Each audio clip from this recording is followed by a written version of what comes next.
Hey y'all, welcome to Flatirons Church Online. I'm so excited that you are joining us today. My name's Keela, and I promise we're about to get into the service, but before we do, I just have one thing I want to talk to you guys about. Watching online is so cool. We have people who are joining us from across the state of Colorado, across the country, honestly across the world, and it is like one of my favorite things about this digital community. But if I'm being honest, one of the hardest parts about watching online is we miss out on this sense of belonging to a church community. So this summer, we want to challenge you with something. I want to encourage you to invite somebody in your life, someone you do life with on the regular basis, to join you and to watch Flatirons Church together. Now, this might be weird or it might feel weird, but honestly, I think that we just have such a cool opportunity to build a sense of community wherever we are in our cities. So invite them over, make breakfast, make coffee or whatever, and then pop on Flatirons, watch it together, and I don't know, maybe have a discussion about what they thought, if it brought up anything, and just enjoy some community with the people that you already do life with. So that is our challenge to you this summer. We love you guys. Let's get into the service. Well, if we've not had a chance to meet yet, my name is Mark. I'm a friend of the church's, a friend of Jim's, and it's just an honor to be here. The Lord has allowed me to speak at churches around the country a little bit, and don't tell anyone this, but you are my favorite. And I'm actually not kidding. I love Flatirons. I'm gonna tell you about another church that I've gotten to speak at probably every year for the last 25 years. It's down in Georgia. It's a little church in we call it the suburbs, but it's not really suburbs. It's country. It's a little country church, and they wanted to be like a New Testament church. So they went through the New Testament. You got Philippi, Ephesus, and these different churches. They chose to name themselves Corinth Christian Church. If you know the New Testament, you know Corinth was, of all the churches, it was the most screwed up church. They don't call it Corinth Christian Church, they call it Corinth Christian Church. Loganville, Georgia. It's a great little church. I love that church. I've been speaking for them for a long time. But they would admit it themselves. They got some problems. And if you go through the book of Corinth in the New Testament, there's 2 letters written to it because they were so screwed up, Paul had to give 2 letters. For example, chapter 1 in the book of 1 Corinthians, there are people bragging about who baptized them. Like, my baptism is better than yours because Paul baptized me. Well, Paul has baptized me. And Paul's going, just stop it, okay? Just stop it. You get to chapter 5. In this church, this is a small church in the New Testament. They met in a home, meaning you could fit maybe 60 people in this church. And 2 people in this little church are suing each other. And Paul is going, why are you going to a secular judge, a pagan judge, when you've got elders in the church that are wiser than more spiritual than, don't do that. Let the leaders of the church settle your dispute. The very next chapter, this is embarrassing, chapter 6, you got a guy, and Paul says, you gotta confront this guy. He's sleeping with his father's wife. We can only hope that it was his stepmother, but we don't know. And he's going, just stop it. Even the pagans don't do that. And then you get to chapter 11, people were getting drunk at the Lord's Supper. Now, when you take the Lord's Supper, it's a little snack pack, right? Theirs was a full meal. So you pack all of these people for church in the banquet hall of a rich person's house, but when it came time to the meal, they had to kick most of the people out. And the people they kicked out to the courtyard were the poor people. And the poor people had a meal together, but they only could eat what they brought to eat. The rich people are getting like fat and drunk. They use real wine for communion. And Paul is going, just stop. The problem wasn't just they were getting drunk at the Lord's Supper. I mean, that's bad. The problem was they're giving preferential treatment to the rich over the poor, and that is worse.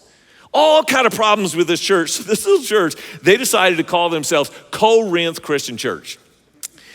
The one thing they did right is to love people well. They were screwed up in all kinds of other areas, but they loved people well. So when one of their pastors called me and said, listen, we just released our youth pastor. We need another youth pastor. Do you have a name? I said, I'm gonna give you a name, but you can't tell anyone that I'm the one that gave you the name. If you do, I will lie about it, and they will believe me and not you. The reason I didn't want anybody to know is because the name I gave them was the youth pastor at our church. He's a good guy, but the church I was attending at the time wasn't taking good care of him. This young man, Adam Turner is his name, he discipled my own son. All through high school, he met with my son every week to disciple him and grow him in the Lord. I was so grateful for that. I wanted him to have a place that would take good care of him. Problem was, my daughter was still in the youth group. When Adam left, she cried for days. But I knew it was the right decision because when Adam got down there, they're showing him around to different houses. And this one house, it was a nice house, but it had a really small laundry room. And they said, Adam, will your washer and dryer fit here? And he goes, oh, well, we don't have a washer and dryer. And they said, you do now. They were gonna take care of him. And so it was a joy for me, even though I lost a young man at our church that was a really good youth pastor, I knew he would be taken care of there. And here's what I want to say to you, Flatirons. The reason that Corinth Christian Church, as well as Corinth Christian Church, was a good church is because they loved people. And the reason they had problems was because they loved people. And when you love people, and people who are not like you and are hard to like, people with a different socioeconomic background than you, or a different ethnic background than you, or a different cultural background than you, or different, should I say it out loud, political background than you. You get all those people in the church, what do you think? You're not gonna have problems? Like, I'm a problem person. You bring me into the church, you have at least one problem. Bring another problem person in the church and it kind of multiplies. Now you have 10 problems. And part of the reason I love Flatirons is because you have been so open to people who are diverse. And I want to say this carefully, but understand, diversity, which is good, it's godly, it's God's desire. Whenever you bring people of different opinions and different backgrounds and different habits and practices and beliefs, you are going to have tensions. So I want to talk today from the original Corinth Christian Church of how do you manage diversity so that it doesn't become divisive. We've got a good model here in Acts chapter 18. This is the foundation, the founding of this church that we read in verse 1. After this, Paul left Athens and went to Corinth. Now Corinth, I want to describe this city to you, otherwise it'll just make more sense when we understand what this city was.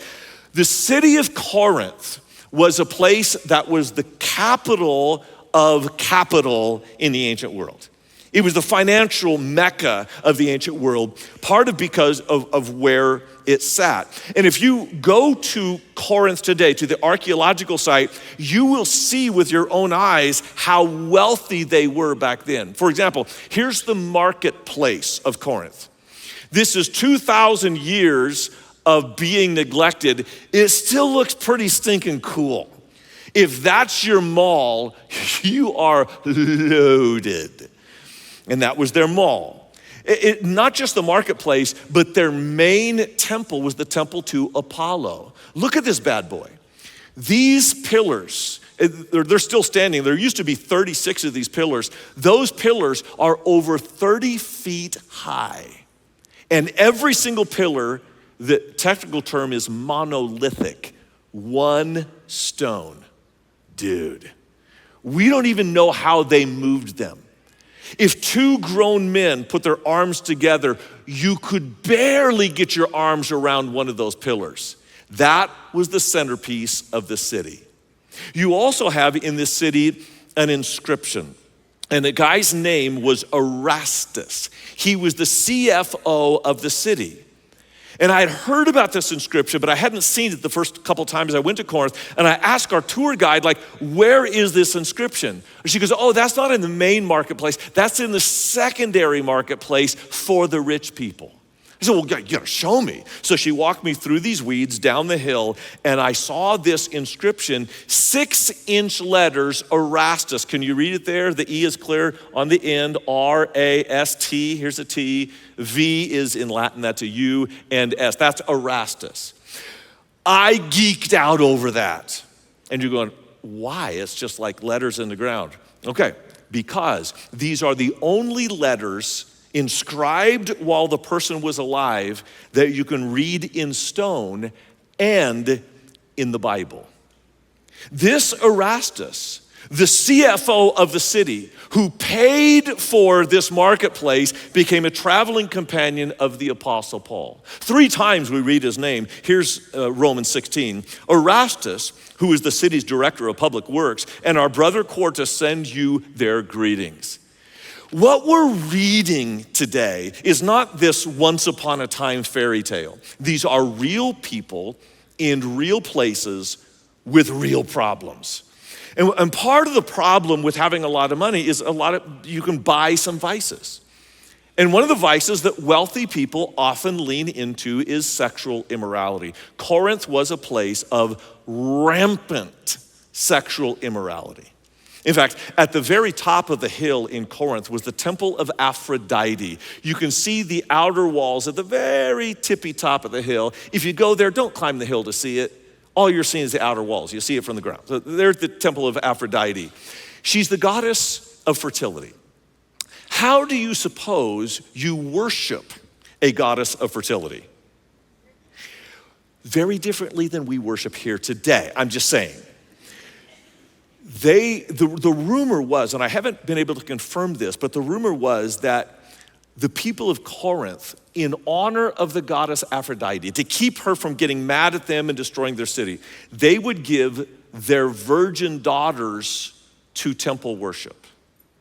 So that when sailors came into town, strangers, businessmen, rich people, slaves, could go to the temple of Aphrodite and worship their god through sexual immorality. There was so much sexual immorality in the city of Corinth that in the ancient world, they turned the name of the city Corinth into a verb, Corinthiazo, and it was a euphemism for sexual immorality. Hey, where are you from? Fornicationville. Okay, how would we compare that to something today? Oh, I got one. How about if you said, instead of saying, I got stoned last night, you could say, I got bouldered. You see what I did there? Stone, boulder. You're welcome. The city wasn't just a city of great wealth. It wasn't just a city of great immorality. It was also a city of great diversity. And if you look at a map, you'll see why. It sits between 2 seas. There's a sea to the north and a sea to the south, and this isthmus in between. They used to, in the ancient world, instead of taking their goods and wares all the way around on the ship, they would sometimes roll the ship across here on logs. And the Emperor Nero, who died in 68, committed suicide, he tried to dig a channel between here because, how much easier it would be to float a ship between the seas, then roll it or float it around. He started the project before he died to dig a canal. It wasn't finished until 1893, after a lot of dynamite. But this is what it looks like today when cruise ships go through the canal. It is an amazing piece of engineering. But as you can imagine, with 2 seas, you have 2 ports and a lot of commerce. Everyone wanted a piece of the pie from Corinth. There were the rich, there were the slaves, there were the merchants, there were the sailors. And so you have this ethnic diversity in Corinth of Syrians and Romans and Greeks and Jews. There were the rich, there were the poor, there were the slaves, there were the free. There were pagans, there were Jews, and now there's Christians. And in the midst of all this diversity, Paul comes in and begins preaching the gospel. It was a troubled time for Corinth, and we pick that up in verse 2. There he met a man, a Jew named Aquila, a native of Pontus, who had recently come from Italy with his wife Priscilla because Claudius, that's the emperor, had ordered all Jews to leave Rome. Now, why would Claudius kick the Jews out of Rome, aside from just anti-Semitism?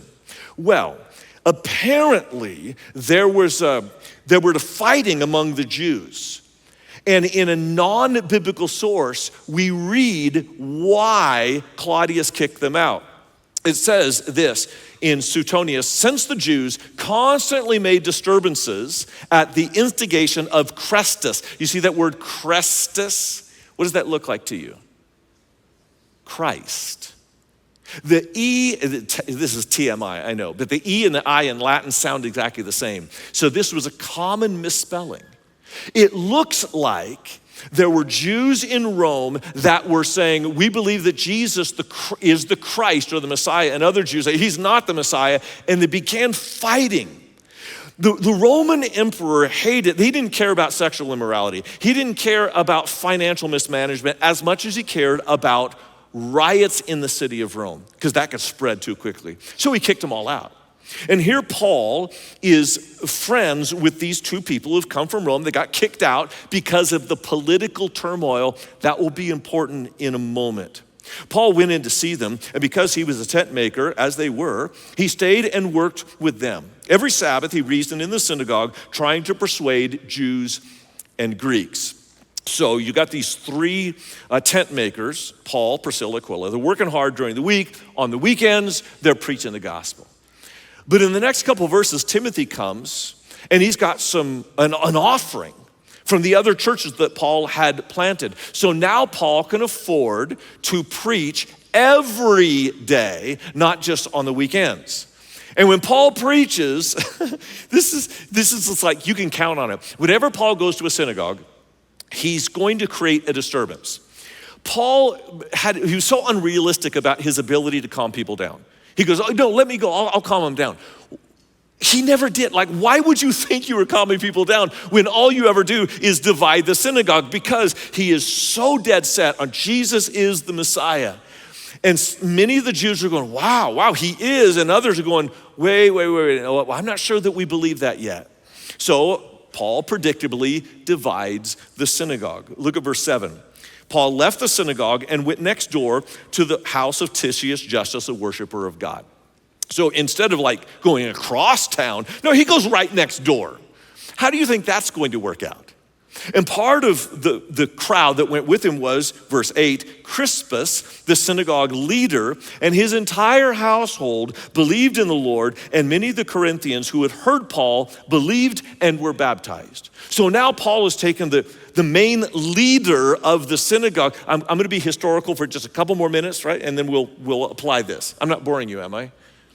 Okay. I geek out over this. I got to just check. So Crispus, the synagogue ruler, goes next door with Paul, with Priscilla, with Aquila, and the synagogue is now floundering. And a younger leader, probably a protege of Crispus, takes over the synagogue and takes over the opposition to Paul. And they decide to take it to, you would call it the mayor of the city. They called it the proconsul of the city. His name is Gallio. But before it gets to Gallio, Jesus appears to Paul at night. And everywhere Paul went, you probably know this, everywhere he went, he got beaten, stoned, flogged, mobbed, thrown out of town. And Jesus comes and says, hey, Paul, here in Corinth, no one's gonna touch you. Oh, dude, like you know how aggressive Paul is when he's threatened. Can you imagine how aggressive he was? How do I compare this? Okay, Jim Bergen. Enough said? I mean, your pastor is one of those like, let's go guys. And there Paul is with the promise that no one's gonna beat him up. So now, and I think the reason Jesus did that is the proconsul of this city, his name is Gallio.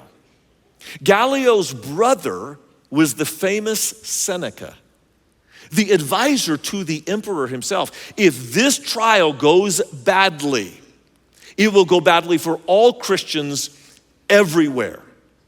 And I think that's why Jesus said, hey, Paul, you're safe here. I got you covered. And here's how he had him covered. Verse 12, while Gallio was proconsul of Achaia, the Jews in Corinth made a united attack on Paul and brought him to the place of judgment. The place of judgment is called the Bema. You wanna see a picture of it? Because the marketplace only had one Bema, and here it is. It's an elevated place, and on this platform right here, the judge, Gallio, would sit on a chair and judge cases at least once a week, sometimes twice a week. Okay, so where Paul would stand, if this is the Bema, Paul would stand right here. Not like near here, on that very, you could go to Corinth today and stand on the stone where Paul stood. And Paul is about to open his mouth, and watch what happens. This man, they charged, is persuading people to worship God in ways contrary to our law. Just as Paul was about to speak, Gallio said to them, so Paul's going, and Gallio goes, excuse me. This is amazing. Because remember, if this goes badly, it goes badly for Christians everywhere. But if this goes well, this sets a legal precedent for Christianity empire-wide. And this is what Gallio said. If you Jews were making a complaint about some misdemeanor or serious crime, it would be reasonable for me to listen to you. But since it involves questions about words and names and your own law, settle them out of yourselves. I will not be judge over such things. So he drove them off. Gallio was known to be quite mild-mannered and quite fair as a judge. Now, anti-Semitism is nothing new. The Romans were anti-Semitic. They didn't like the Jews, and yet somehow the Jews thrived under the Romans. But it's a particularly difficult time for Jews because they 2 years earlier had been kicked out of Rome. 10 years earlier, the emperor, a different emperor, Caligula, tried to put up images on shields of himself in the temple of Jerusalem. That didn't go so well. Riots in Jerusalem, riots in Rome, and now there's about to be a riot in Corinth. This is a dangerous time. So the young man Sosthenes, remember Crispus went with Paul, his protege Sosthenes is trying to make this accusation against Paul, but he gets kicked out of court. Verse 17. Then the crowd turned on Sosthenes, the synagogue leader, and beat him in front of the proconsul. Gallio showed no concern whatsoever. That's amazing because Gallio, known for judicious practice and fairness, lets a guy get beat in his courtroom. Why? You could read this as Gallio's, like they had so-called sergeant at arms. The police are there, for crowd control. The police that were there, they were called lictors after the billy clubs that they held. The lictors might have turned on Sosthenes and beat him. Or maybe it wasn't them at all. Maybe it was the people of the synagogue that were mad at Sosthenes for blowing his first big case. In fact, I believe it probably was his own people that beat him. And so here you have Paul, he didn't even have to give a defense. His case gets thrown out of court, setting a precedent for the legality of Christianity empire-wide. This is partly why Corinth succeeded so well as a church, even though they were screwed up. But the one thing you know about the church of Corinth, and it's the most famous chapter, it was actually one of the most famous chapters of all the Bible, 1 Corinthians 13 is, if you know it, the love chapter. Love is patient, love is kind. All of you have heard it at weddings, which is the last place we need to read it, right? Because these googly-eyed couple are up there, I love you so much. You're so naive. And you need to read 1 Corinthians 13 at a divorce court, not at a wedding ceremony. And I bring that up here because the more diverse your church is, the more likely it is that there will be divisions in the church. So let's talk some brass tacks here for a moment, some strategy from Paul. What did Paul do in Corinth and in the letters that he wrote? What did he do that kept this diverse church together under such political pressure? I'm going to suggest 4 things. Number 1, they played for the name on the front of the jersey. Jesse mentioned this several weeks ago, that if we are going to have a church of diversity, which is God's will and our desire, then there will always be differences of opinion that pop up, differences of practice that are tense, differences of history and philosophy and politics. We desire that because I am convinced that if we become a church of just one view, whether that's politics or faith or economics, if we have just one view, we will overlook the people that are easiest to overlook in our culture. And those are the people that Jesus tends to give priority to. We have to be a diverse church. But in order to do that, every one of us is gonna have to say there's one leader of this church. I'm not it. The leader of this church, his name begins with a J. It is not Jim. It is not Jesse. And you say, well, yeah, I know that Jesus is the leader of the church, but I have a disagreement with another person. No. If you are playing for the name on the front of the jersey rather than the back of the jersey, then Jesus is the only name that we play for, not our own opinions. I'm really glad you clapped for that because what I'm gonna say next you won't like. In reality, all of us would agree, yeah, Jesus is the leader of the church, so we're just gonna do what Jesus wants to do. But what if your opinion differs from someone else? How does Jesus intervene? This is the second point. We submit to the leaders of the church. If you're not willing to submit to church leaders because you have a difference of opinion, or maybe you're in a lawsuit against someone in the church, or maybe you have a different sexual practice or a political opinion of someone in the church. If you don't submit to the leaders of the church, then Jesus cannot be the Lord of this church if all of us are minor lords in our own realm. This is a difficult teaching because some of us are going, well, my opinion is right. If the Apostle Paul were to come to Flatirons today, and he had a difference of opinion than the elders of this church, he would submit to the elders of this church, even though he's an apostle. How do I know that? Because that's exactly what happened when he went to Jerusalem. He goes to the church of Jerusalem in Acts chapter 21, and the leaders of the church said, Paul, there's some rumors going on about you, and so here's what we're telling you to do. You need to take these 7 men and go to the temple and make a sacrifice, and you have to pay for the sacrifice of yourself and these 7 men. And Paul said, yes, sir. The leaders of the local church are God's men and women. They're not always godly. They don't always make the right decisions. But if we decide that we will make our own decisions outside of the hierarchy that Jesus has put in place, then we will never be able to overcome differences within our diversity. Never. And where this shows up most, at least in our culture today, and it was no different in Paul's culture back then, is in sexual immorality. We cannot compromise on sexual immorality. Don't compromise on sexual immorality. Here's why. When it comes to sexual ethics, like this man sleeping with his father's wife, I'm sure he had justification of why that was right or why that was good or why that felt right to him.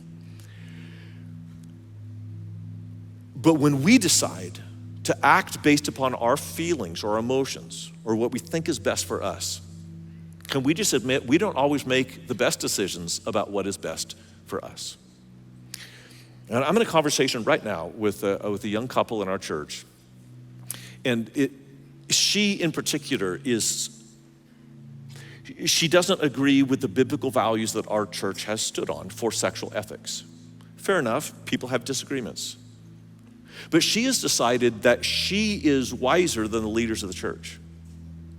And I get what she's doing. And if that's you, listen, I totally understand it. When we take a stand for sexual ethics, it is often out of compassion for people. We want them to be happy and fulfilled and satisfied. I do, you do as well. But what I've noticed is that anytime God gives us a prohibition or a command in the Bible, it's not about morality as much as about your security, your happiness, and your health. Could it be that God knows something about our biology that's wiser than us? Can we just be honest, like straight talk here? We're living in a culture that doesn't even know how to define male or female. God does. We're living in a culture where your feelings drive your behavior. And every one of us would admit that's gotten me into trouble. To me, this is an issue of compassion. And if we abandon biblical morality, we will wind up being uncompassionate to people and allowing them to drive their lives in directions that will be self-destructive. I think we can all agree on this fourth point. We need to, above all, love. Above all, love. Can we agree on that? If you happen to have a difference of opinion at this church, but you're still willing to submit to the leaders, man, your diversity is valued here. Your perspective is valued here. When I say that we need to love, above all, love, that's easier said than done. It's easy to love people who are like you, but can you love people who are not like you and people that you don't like? The reason I've been back to Corinth Christian Church for 25 years is because when the senior pastor of that church retired, Adam became the senior pastor. And he needed a youth pastor in that church. So he hired the young man that he discipled all through high school, my son. This is a picture of my son's family. 2 biological children and 1 adopted. You may not be able to tell which one was adopted, but what you don't know about this picture is there's a person missing because he had 2 sons that he was ready to adopt. He and my daughter-in-law took another boy at birth into their home, and they cared for that child. They raised that child for 4 years. 4 years. This little boy called them mom and dad. This little boy called them sister and brother. And after 4 years, his biological mother got her life back together enough that she could get custody back. We were so convinced that he would be part of our family that in my last book, I dedicated that book to my 8 grandchildren, and now I only have 7. It is likely that I'll never see him again. When we talk about loving well, it's not easy because you don't always have happy endings. You don't always come to an agreement. Sometimes love is painfully difficult. And so if we're gonna be a church of diversity that doesn't divide, we're gonna have to commit to the kind of love of 1 Corinthians 13. So I'm just gonna ask you to make a commitment to love like 1 Corinthians 13. In order to make that commitment, I'm gonna ask you to read the passage with me. But when you make a promise, a pledge, you don't stay seated. So I'm gonna ask you to stand. If you're on the West Campus or down in Denver, would you stand as well? If you're in Longmont or Lafayette or Aurora, please stand as well. If you're even watching online, I want you to stand as well to make this solemn pledge. We're gonna read this passage together as a promise to God of this is the kind of church that we're going to be. 1 Corinthians 13:1. If I speak in the tongues of men and of angels, but do not have love, I'm only a resounding gong or a clanging cymbal. If I have the gift of prophecy and can fathom all mysteries and all knowledge, and if I have a faith that can move mountains, but do not have love, I am nothing. If I give all I possess to the poor and give over my body to hardship that I may boast, but do not have love, I gain nothing. Love is patient. Love is kind. It does not envy. It does not boast. It is not proud. It does not dishonor others. It is not self-seeking. It is not easily angered. It keeps no record of wrongs. Love does not delight in evil, but rejoices with the truth. It always protects, always trusts, always hopes, always perseveres. Love never fails, but where there are prophecies, they will cease. Where there are tongues, they will be stilled. Where there is knowledge, it will pass away. For we know in part, and we prophesy in part. But when completeness comes, what is in part disappears. When I was a child, I talked like a child. I thought like a child. I reasoned like a child. When I became a man, I put the ways of childhood behind me. For now we see only a reflection as in a mirror. Then we shall see face to face. Now I know in part. Then I shall know fully, even as I am fully known. And now these three remain: faith, hope, and love. But the greatest of these is love. Holy Father, would you allow us to be a community of diversity that loves so well that we will not divide. Help us to play for the name on the front of the jersey, Jesus Christ alone, so that in him all people would feel welcome at this place and all people would have the hope of eternity and a peacefulness in this life, because your ways that are higher than ours become our ways in this world. We pray in the powerful name of Jesus Christ. Amen. Thanks for joining us at Flatirons Church Online. We're so glad you chose to be with us today. Now listen, we are always adding brand new content, so please subscribe so you can stay up to date with all of it. And remember, we're streaming services every single Sunday. Now, if you'd like to continue to help us support the ministry of Flatirons Church of reaching a lost and broken world, please hit that give button and join in with all that God's doing here at Flatirons. We'll see you next week.